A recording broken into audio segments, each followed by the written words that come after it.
Multi language ہے، تو اگر اجازت ہو تو میں ملٹی لینگویج فیسلٹی کا استعمال کرتے ہوئے آپ سے بات کروں گا۔ اگرچہ میں اتنے آیا سرائیکی صوبے دا مقدمہ لڑن واسطے، میں پہلے بھی لڑے مقدمہ، اج بھی لڑ سا تے آئندہ بھی لڑ سا۔ میں اتنے صرف پاکستان پیپلز پارٹی دی نمائندگی نہیں کر رہا، میں سرائیکی صوبے دی مقدمہ لڑ رہا۔ تو اگر تھوڑی اجازت ہوئے تو میں ملٹی لینگویج فیسلٹی کا استعمال کر کے I want to place before you some facts، اور پھر میں آپ کے سامنے ایک تجویز رکھنا چاہتا ہوں مشتاق صاحب، اور آپ اس تجویز پر غور کریں۔ اگر آپ سمجھتے ہو کہ وہ تجویز مناسب ہے تو آپ اس تجویز کو رد و بدل کے ساتھ، ترمیم کے ساتھ، یا اس کو اسی طرح ایکسیپٹ کر کے آپ آج آواز اٹھاؤ۔ اس طرح کے سیمینارز ہوتے رہیں گے اور ہوتے رہیں گے۔ You must move forward beyond the seminars, beyond the discussions. اس لیے میں آپ کے سامنے کچھ تجاویز بھی رکھوں گا اور کچھ حقائق بھی رکھنا چاہتا ہوں۔ میں آپ کو مشتاق صاحب، آپ کو اور آپ کی آرگنائزیشن کو مبارکباد پیش کرتا ہوں۔ میں سامنے آڈینس میں دیکھ رہا ہوں بہت معتبر شخصیات تشریف فرما ہیں ادر دین دا پوڈیم، اور کسی ایک کا نام لے کر دوسرے کا نام نہ لے کر زیادتی ہوگی، اس لیے میں کسی کا نام نہیں لے رہا۔ آپ سب کو میں ویلکم کر رہا ہوں۔ جو چند حقائق ہیں جو میں آپ کے سامنے رکھنا چاہتا ہوں وہ یہ ہیں کہ اس سے آپ کو پتہ لگ جائے گا کہ آپ کتنا فاصلہ طے کر چکے ہو۔ Believe me, you have traversed a long distance۔ اور اگر آپ متحد رہے اور اسی طرح آپ آواز اٹھاتے رہے اور آپ ٹھوس تجاویز بھی دیتے رہے تو آئی ایشور یو کہ منزل آپ کی دور نہیں ہوگی۔ اور یہ میں اس لیے کہہ رہا ہوں کہ میں اس کمیشن کا چیئرمین رہا ہوں جو بنا تھا 2012 میں پنجاب میں، صوبہ پنجاب میں جنوبی پنجاب کے صوبے بنانے کے لیے، سرائیکی صوبہ بنانے کے لیے۔ یہ میری خوش قسمتی ہے، and I'll always treasure it as one of the most important treasures of my life that I happen to be the chairman of that parliamentary commission۔ دیکھیے آپ نے کتنا فاصلہ طے کیا ہے، آپ کو مایوس نہیں ہونا۔ It will be wrong for you to be disappointed۔ اور ابھی جو اب مشتاق صاحب نے بات کی کہ آئین میں کیا ترمیم کی جائے، کیا کیا جائے، I want to caution you کہ آپ یونی فوکسڈ رہیں، اپنے صوبے کی اس وقت بات کریں۔ منزل دور نہیں ہے کیونکہ آپ بہت کچھ اچیو کر چکے ہو۔ دیکھیے یہ 9 مئی 2012 کی بات ہے، پنجاب اسمبلی میں 2 قراردادیں پاس ہو گئیں، فوراً قومی اسمبلی کو بھیج دی گئیں۔ اس سے پہلے 3 مئی کو جسٹ اے ویک بیفور قومی اسمبلی سے قرارداد پاس ہوئی تھی جنوبی پنجاب صوبے کے لیے۔ پھر اسی مہینے میں صدر پاکستان نے خط لکھا اسپیکر قومی اسمبلی کو کہ آپ ایک کمیشن بناؤ، پارلیمانی کمیشن بناؤ اور اس بات کو آگے بڑھاؤ۔ اور انہیں خط لکھا تو آئین کے عین مطابق لکھا، آئین کے تقاضوں کے مطابق لکھا، اور اس کے بعد چیئرمین سینٹ نے نام دیے، قومی اسمبلی کے اسپیکر نے نام دیے، اور اسپیکر قومی اسمبلی نے نوٹیفائی کر دیا کمیشن کو، اور اس کمیشن کا پہلا اجلاس 8 اگست 2013 کو ہوا۔ پہلے اجلاس میں چیئرمین کا انتخاب ہوا۔ This was the first time کہ ایک پارلیمانی کمیشن بنا۔ صوبہ پنجاب کی اسمبلی کی قرارداد، قومی اسمبلی کی قرارداد، صدر پاکستان کا آئین کے تحت خط، اسپیکر قومی اسمبلی کی کارروائی، چیئرمین سینٹ کی اس میں شراکت، اس کے بعد یہ پہلا اجلاس ہوا اس کمیشن کا۔ اور بعض لوگ اب بھی شاید یہ سوال کرتے ہیں، بعض میں بڑے پلیٹ فارم پہ دیکھ رہا ہوں کہ بھی کیا یہ کمیشن مجاز تھا؟ یہ سوال بعض اوقات اٹھتا ہے۔ میں آپ کو بتا دوں کہ جب یہ کمیشن بنا تو سب سے پہلے اجلاس میں جن 3 باتوں کا تعین کیا گیا وہ یہ تھا کہ کیا اسپیکر صاحبہ کمیشن بنانے کی مجاز ہے، کیا یہ کمیشن لوگوں کو بلا سکتا ہے، اور یہ نہیں بلکہ یہ بھی کہ کیا آئین کے آرٹیکل 239(4) کے تحت نیا صوبہ بن بھی سکتا ہے یا نہیں، یہ سوال بھی اٹھایا گیا۔ میں تفصیلات میں نہیں جا رہا، ان پر سیر حاصل بحث ہوئی، لا منسٹری سے بات ہوئی، سب کو بلایا گیا، and eventually it was decided that yes, the speaker was competent, this parliamentary committee can call anybody, and آئین کا آرٹیکل 239(4) اس بات کا مجاز ہے، اجازت دیتا ہے۔ اگر آپ بعد میں سوالات کریں گے تو میں اس پر آپ کو روشنی ڈال دوں گا کہ کیوں یہ اس طرح سے۔ I can discuss this and argue with you endlessly، اس پر کافی بحث ہوئی تھی۔ اور اس کمیشن کو یہ اختیار دینے کے لیے کہ لوگوں کو بلائے، اسپیکر قومی اسمبلی نے باقاعدہ رولز کا استعمال کرتے ہوئے قومی اسمبلی کے قواعد و ضوابط کی روح سے اس کمیشن کو اختیار دیا۔ So now this commission was armed, it was legally valid, it had the backing of the resolution of Punjab Assembly, the backing of the President of Pakistan, the backing of the Qawmi Assembly. Just imagine. اور پھر جب اس commission نے کام شروع کیا، یہ میں آپ کو اس لیے بتا رہا ہوں تاکہ آپ کو معلوم ہو کہ آپ کتنا فاصلہ طے کر چکے ہو۔ Direction is correct, the destination may be a bit far but you can bring it closer provided ایموشنلزم اور نعرہ بازی سے ہٹ کر آپ کنکریٹ سجیشنز اس طرح کے پلیٹ فارم پہ دے دو۔ چنانچہ یہ کوئی ڈھکی چھپی بات نہیں تھی کہ کمیشن نے اپنے بند کمرے میں بیٹھ کر بات کی۔ کمیشن نے ریڈیو، ٹیلی ویژن، اخبارات میں اشتہارات دیے اور کہا کہ جو بھی آنا چاہے، بات کرنا چاہے، ہی از ویلکم، اور اس کمیشن کا مینڈیٹ یہ ہے آ جاؤ، جو بھی آنا چاہے۔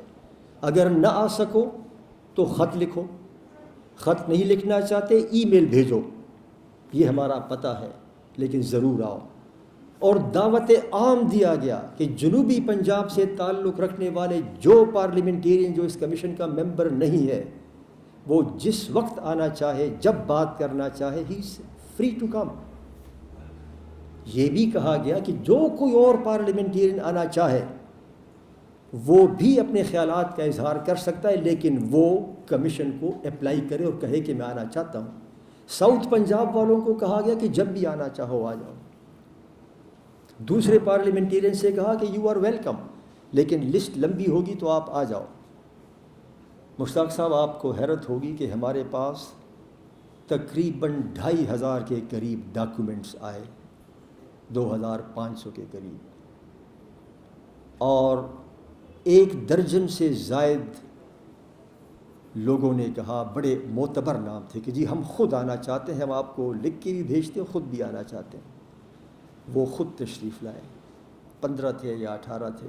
ساؤتھ پنجاب سے تعلق رکھنے والے پارلیمنٹیرین تشریف لائے، اور یہ ساری باتیں ریکارڈ ہوئی ہیں، they are part of the verbatim record. جب بھی آپ تاریخ لکھو اپنے اس مقدمے کی، اس وربیٹم کو ضرور دیکھو، تاکہ آپ کو یہ احساس ہو کہ جن لوگوں نے مخالفت کی تھی ان کے دلائل کیا تھے، اور جو لوگ اس کے حق میں تھے ان کے دلائل کیا تھے۔ This is now part of a historical record. Therefore, keep your eyes focused on that. جب یہ سارا مواد آ گیا ہمارے پاس تو حقیقت یہ ہے مشتاق صاحب کہ مجھے خود بھی پتہ نہیں تھا کہ پنجاب کے جنوبی اضلاع کے ساتھ کیا ظلم ہو رہا ہے۔ آپ نے تو بات کی کہ یہ سینٹرل ہے، یہ اسٹریٹجک ہے، صوفیاء کرام کی زمین ہے، شعراء بھی ہیں، ادبا بھی ہیں۔ ارشاد صاحب نے فرمایا کہ ہم بہت کچھ پروڈیوس کرتے ہیں۔ آپ نے بھی کہا کہ وی پروڈیوس ویٹ، کاٹن، لیکن ہم نے جو دیکھا تو حقیقت یہ ہے کہ جب میں آپ سے کہہ رہا ہوں کہ میں مقدمہ لڑنے آیا ہوں regardless of the PPP، because I am convinced. یہ 2012 کی بات ہے، اب تو 6 سال مزید گزر گئے۔ ہم نے دیکھا کہ صرف 3 ڈویژن جو پنجاب کے تھے، ملتان، بہاولپور اور DG خان جو ساؤتھ پنجاب کے ہیں، ان 3 ڈویژنز میں صرف کاٹن کی پیداوار پنجاب کے کل پیداوار کی 84% تھی۔ And remember Punjab produces 70% of cotton of the whole of Pakistan. اس لیے یہ 3 جو ڈویژنز ہیں they produce cotton about 60% of Pakistan. یہ ہم کو پتہ نہیں تھا۔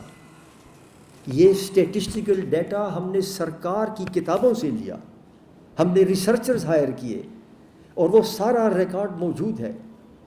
اور ہم نے دیکھا کہ ویٹ پروڈکشن جو اس کی ہے پنجاب کے 41%، پنجاب ہی سب سے بڑا ویٹ پروڈیوسنگ پروونس ہے۔ 41% پنجاب کا ویٹ یہ پروڈیوس کرتا ہے، اور پنجاب میں جو چینی پیدا ہوتی ہے اس کا 36% ساؤتھ پنجاب کے صرف ان 3 ڈویژنز میں پروڈیوس ہوتی ہے۔ 85% of the cotton ginning factories, 40% of the flour mills, 30% of the sugar mills, 25% of the fertilizers in Punjab, they are in these 3۔ یہ میرے لیے خود چشم کشا بات تھی، ہم پہلے سنتے تھے لیکن یہ فیکٹس ہمارے پاس نہیں تھے۔ پھر ہم نے کہا اچھا بھائی یہ تو ہوتا ہے ہسٹوریکلی، لیکن یہ بتاؤ کہ ان کی محرومیاں کیا ہیں، واٹ آر دا ڈیپریویشنز۔ تو ہم نے statistic department, planning and development, سب سے ہم نے ڈیٹا منگوایا اور یہ سارا ریکارڈ کا حصہ ہے۔ اور ہم نے دیکھا کہ فیڈرل بیوروکریسی وہ کریٹیکل ایلیمنٹ ہے کہ جس میں اگر عدم توازن ہو جائے تو اس علاقے کی معاشی سیاسی صورتحال بدل جاتی ہے۔ تو ہم نے دیکھا کہ فیڈرل بیوروکریسی بڑی پاورفل ہے، ڈیولپمنٹ سارا اس کے ہاتھ میں ہوتا ہے۔ پنجاب کا جو شیئر ہے فیڈرل بیوروکریسی میں تقریباً 50% ہوتا ہے آبادی کے لحاظ سے، اور اس تناسب سے ان 3 ڈویژنز کا حصہ پنجاب کے حصے کے 30% ہونا چاہیے تھا۔ 30% of Punjab bureaucracy should have been from these 3 division. اور جب ہم نے کیلکولیٹ کیا، ورک آؤٹ کیا، تو پتہ لگا کہ it was only 11%۔ It was only 11%، اور یہ 11% تھا۔ اور جب ہم نے مزید تھوڑی تحقیق کی کہ گوجرانوالا، لاہور اور راولپنڈی، یہ 3 ڈویژنز اور ساؤتھ پنجاب کے وہ 3 divisions, I tell you can't believe, you can't imagine the disparity. تو یہ تو فیڈرل بیوروکریسی میں ڈسپیرٹی۔ اور یاد رکھیں یہ صرف یہ بات نہیں ہے کہ گریڈ 22 کا افسر کتنے ہو گئے۔ ایک گریڈ 22 کا آفیسر یا 21 کا officer can upset the entire socio-economic equilibrium of the region because he is the decision maker۔ تو ڈیسیشن میکنگ کا اختیار سارا سینٹرل پنجاب میں تھا، ساؤتھ پنجاب جو تھا وہ محروم تھا۔ اور ایک اور بات جو سامنے آئی اور بڑی خوفناک تھی، وہ یہ تھا کہ آئین کا آرٹیکل 27 کہتا ہے کہ صوبوں کی نمائندگی ہے فیڈرل بیوروکریسی میں، اور زونل فارمولہ ہے کہ ہر صوبے میں کچھ علاقے پسماندہ ہیں، اس زون کو بھی ترجیح دی جائے گی۔ پنجاب میں 2 زون تھے، سینٹرل اینڈ سدرن، اور یہ آئین کے آرٹیکل 27 کا تقاضا تھا کہ ان کو آبادی کے مطابق سدرن زون کو ملے گا۔ آپ کو حیرت ہوگی کہ ارلی 90s میں کوئی شخص سپریم کورٹ گیا اور اس نے کہا جی یہ آرٹیکل 227 جو ہے، آرٹیکل 27 یہ تو 20 سال کے لیے تھا اور یہ تو 1993 میں ختم ہو گیا ہے، تو اب تو زونل فارمولہ نہیں چلے گا پنجاب میں کہ ساؤتھ پنجاب کو ہم اس طرح سے دے دیں۔ سپریم کورٹ نے کہا کہ ہاں تمہاری بات درست ہے اور زونل فارمولہ ختم ہو گیا ہے۔ And that was a serious blow to south Punjab, کہ وہ جو آئین کے اندر تھوڑی بہت گنجائش تھی جس کے باوجود ان کے حق کو محروم رکھا گیا تھا ان کو، وہ گنجائش بھی آئینی ختم ہو گئی۔ لیکن آپ دیکھیں وہاں اور بڑی زیادتی کیا ہوئی، وہاں یہ زیادتی ہوئی کہ آئینی کلاس تو ختم ہو گیا، لیکن خیبر پختونخوا نے کہا کہ ٹھیک ہے آئین میں نہیں ہے، میں اپنا قانون بناتا ہوں اور اپنے زونز کو اسی طرح کوٹا دوں گا، اور خیبر پختونخوا میں 5 زون تھے۔ سندھ نے کہا آئین ختم ہو گیا آئین کا کلاس، لیکن میں اپنے صوبے میں وہی کوٹا رکھوں گا رورل اینڈ اربن کا، اور میں اس کے لیے قانون سازی کروں گا even if there is no provision in the constitution. Balochistan نے کہا میں بھی کروں گا، پنجاب نے نہیں کیا، پنجاب نے نہیں کیا زونل فارمولے کو۔ آئین کے سپریم کورٹ نے کہا کہ یہ ختم ہو گیا ہے، پنجاب نے کہا ہاں جی ہم تو سپریم کورٹ کی بات مانتے ہیں، انہوں نے ختم کر دیا، ہم کیا کریں۔ They didn't do any legislation۔ اور پھر جب 1997 میں ہم نے آئینی ترمیمی بل پاس کرایا کہ اس کو ریوائیو کرو، اور یہ ریوائیو ہو گیا 40 سال تک، 20 سال کی بجائے 2013 تک ریوائیو ہوا، اس کے باوجود بھی پنجاب نے زونل فارمولہ ریوائیو نہیں کیا۔ Imagine the injustice, the gravity and the depth of injustice to the people of South Punjab، کہ آپ کو کہ بیوروکریسی میں کیسے آپ کو محروم رکھا گیا۔ اسی طرح میں زیادہ تفصیل نہیں کرتا کیونکہ ٹائم تھوڑا ہوگا، آپ سوالات بھی کریں گے۔ اسی طرح فنڈز کی ایلوکیشن تھی پی ایس ڈی پی میں، پنجاب کی اے ڈی پی میں، ساری باتیں اپنی جگہ پر آئی ڈسکس لیٹر آن۔ پھر ہم نے کہا یار یہ دیکھیں کہ یہ تنزل کب شروع ہوا اور کیسے شروع ہوا۔ کچھ لوگوں نے کہا کہ جی یہ تو جب سے پی ایم ایل این کی گورنمنٹ آئی ہے تو یہ ہو رہا ہے۔ ہم نے کہا دیکھیں ہم سیاسی بات نہیں کریں گے، let us go by the facts, regardless of کس کی حکومت تھی۔ چنانچہ ہم نے 1947 سے لے کر 2012 تک کا ڈیٹا منگوایا کہ ذرا دیکھ لیں کس تاریخ سے یہ تنزل اور یہ زوال صوبہ ساؤتھ پنجاب کا شروع ہوا اور یہ کتنا سٹیپ جا رہا ہے۔ ہم نے ایک گراف بنایا، اور وہ گراف یہ ہے کہ آپ جب جو لوگ آپ سائنس اور میتھمیٹکس سے واقف ہیں، وہ یہ ہے کہ ایک خاص سٹیج پر ساؤتھ پنجاب کی ایک پوزیشن ہے اور پھر وہ نیچے آتا ہے، اور پھر ایک سال آتا ہے کہ یکدم سٹیپ چلا جاتا ہے، اور وہ سال جس سے یہ یکدم سٹیپ ہو جاتا ہے وہ سال 1970 کا ہے۔ From 1970 onward, the downslide of South Punjab is at the very high speed۔ چنانچہ جب ہم نے ڈیٹا منگوایا تو اس میں یہ پتہ لگا کہ 1970 سے پہلے ملتان ڈیولپمنٹ انڈیکس جو اس کا تھا پنجاب میں سیریل نمبر 4 پہ تھا، لاہور اور گوجرانوالا کے بعد 4 نمبر پہ ملتان تھا، رحیم یار خان 6 نمبر پہ تھا۔ یہ 1970 کی بات ہے۔ جب 2011 میں دیکھا تو ملتان 4 نمبر پوزیشن سے گر کر 13 نمبر پوزیشن پہ گیا، رحیم یار خان 6 نمبر پوزیشن سے گر کے 16 نمبر پہ گیا۔ اور ہم نے یہ اسٹڈی کرنے کے لیے سوشیالوجسٹ کو بلایا، not political, therefore please don't misunderstand my words کہ I am accusing the PMLN or any other party, no, not at all, this is a sociological phenomena۔ ہم نے سوشیالوجسٹ کو بلایا کہ پلیز ہیلپ us، یہ کیسے ہوا ہے، what are the factors۔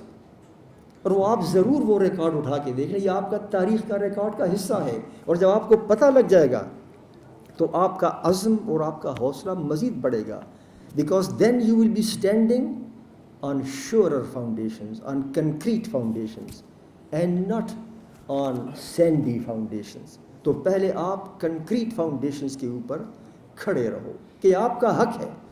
تو سوشالوجسٹ نے ہماری مدد کی اور ہم نے دیکھا کہ جب یہ ہمیں یقین ہو گیا کہ ہاں آوازیں بھی اٹھ رہی ہیں، اسمبلی نے بھی کہا ہے، صدر پاکستان نے، سب نے کہا ہے، تو ہم نے کہا all right now we should go ahead and propose. تو پہلا سوال یہ تھا کہ ڈیمارکیشن کیا ہوگی، ساؤتھ پنجاب کون سا علاقہ ہوگا. تو مختلف ماڈلز آئے. پہلا ماڈل یہ تھا کہ یہ جو 3 ڈویژنز کا میں نے نام لیا، Multan and D G Khan, کہ یہ صرف 3 ڈویژن ہو. ایک اور تجویز آئی کہ صرف بہاولپور ہو، بیکاز ایک اسمبلی کا ریزولوشن بہاولپور کے بارے میں بھی تھا. اور تیسرا ماڈل یہ تھا کہ یہ 3 ڈویژن بھی ہوں اور بکھر اور میاں والی بھی اس میں شامل ہوں. یہ these were the 3 models that came. اس پر بڑی بحث ہوئی. اگر آپ مجھ سے پھر پوچھیں گے کہ وائی ہم نے ایک پرٹیکولر ماڈل اڈاپٹ کیا، اس پر پھر میں آپ سے بات کر لوں گا. ہم نے جو ماڈل اڈاپٹ کیا اس کمیٹی نے، اس کمیشن نے یونینیمسلی، وہ یہ ماڈل تھا کہ یہ جو 3 ڈویژنز ہیں پلس بکر اینڈ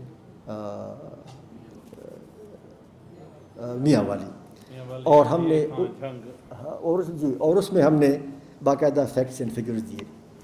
اب یہ جو بات آتی ہے بہاولپور کی، اور یہ بھی ایک بڑا مسئلہ تھا کیونکہ ایک ریزولوشن تھا بہاولپور کا، اور حقیقت یہ ہے کہ جو بھی صاحبان تشریف لائے تھے، خواتین و حضرات، بڑے نالجبل تھے.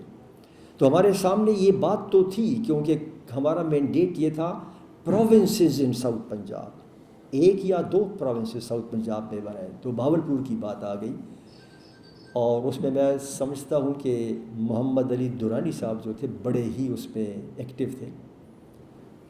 ہم نے جب ان سب کی باتیں سنی تو ہم نے یہ کہا ان سے، صرف ایک سوال ہم نے کیا.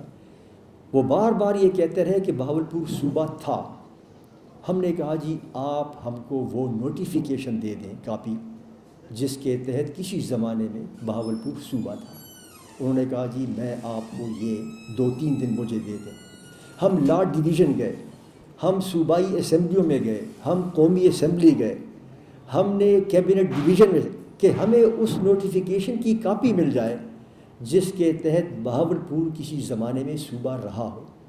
Blue me ladies and gentlemen, till this day we have not been able to lay our hand on a single document which would say کہ Bahawalpur at one point of time was a province.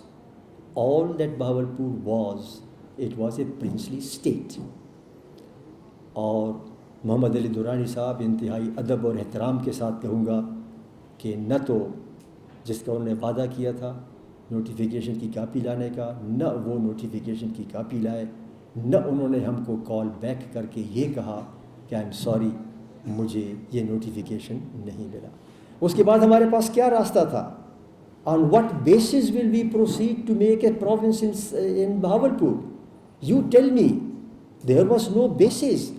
اس لیے کہ اگر یہ commission اس وقت کہتا کہ ٹھیک ہے بہاولپور کو بنا دو، given this is a princely state، تو پھر ہمارے پاس سوال تھا کہ اچھا پھر خیرپور کا کیا کریں، پھر سوات کا کیا کریں، وہ بھی تو پرنسلی اسٹیٹس ہیں، وہ تو ہمارے مینڈیٹ میں نہیں ہے، وہ تو ہم نہیں کر سکتے. تو ہم نے تو مینڈیٹ میں بھی رہنا تھا.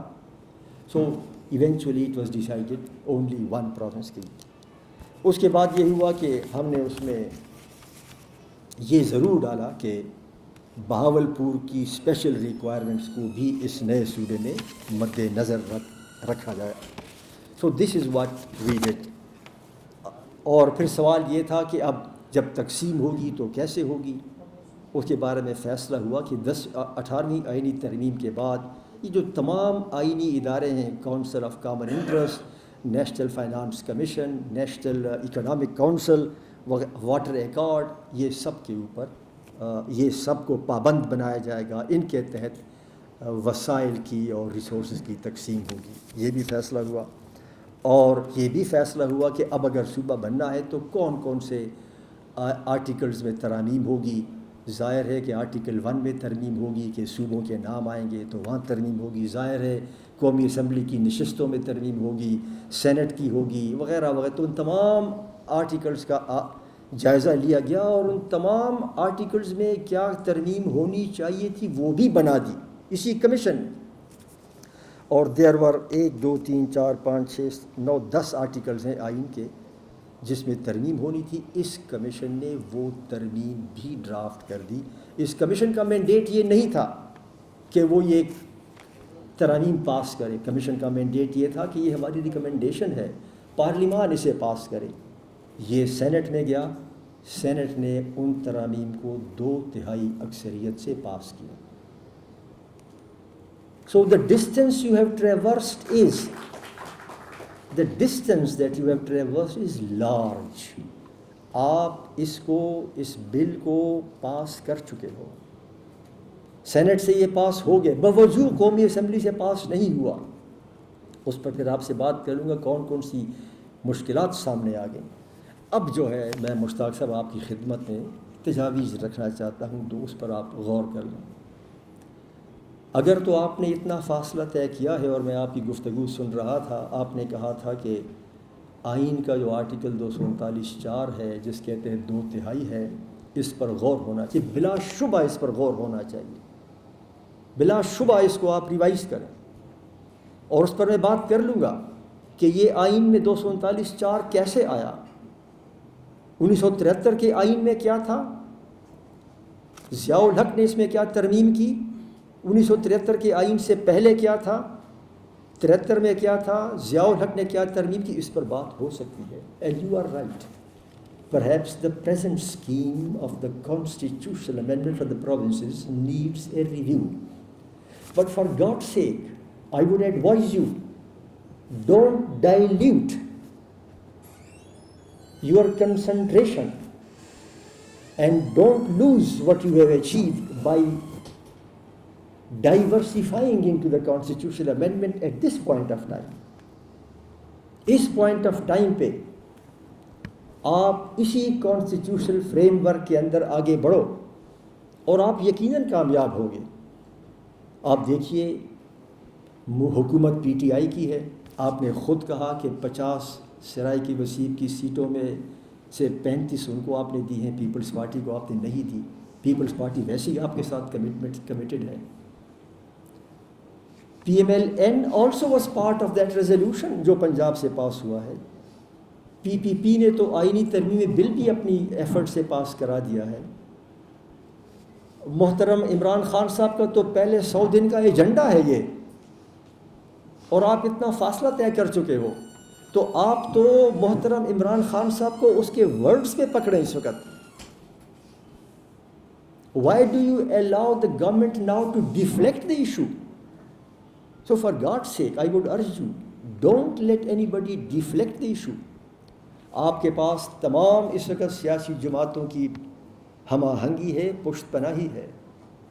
آپ کے پاس پنجاب اسمبلی کی ریزولوشن سے متفقہ قومی اسمبلی کی ہے, موجودہ حکومت کے پہلے 100 دنوں کی کمٹمنٹ ہے, اور آپ کو کیا چاہیے؟ All that you have to do is آپ یہ کہیں کہ جی آپ اس بل کو لے آؤ. اب یہاں پہ جو مشکل پیش آتی ہے وہ مشکل کا میں آپ کو طریقہ بتا دیتا ہوں. مشتاق صاحب, مشکل یہ پیش آئے گی کہ پی ٹی آئی یہ کہے گی, اور یہ ہوتا ہے تمام سیاسی جماعتوں میں, کہ جی یہ بل تو پی پی پی کا تھا, ہم کیسے لے سکتے ہیں. It's a very legitimate kind of political concern among the political parties. I admit that. اور ہم تو اپنا کریں گے. اگر وہ اپنا کریں گے تو it might take long time. وہ کر سکتے ہیں. میں اس پلیٹ فارم پر آپ کی وساطت سے یہ تجویز پیش کرنا چاہتا ہوں, اور ہم نے اس ماڈل کو اپنایا ہے. ہم نے آج 27 تاریخ ہے, 28 کل جو ہے right to information international day ہے, اور رائٹ ٹو انفارمیشن کا قانون جب ہم لائے تھے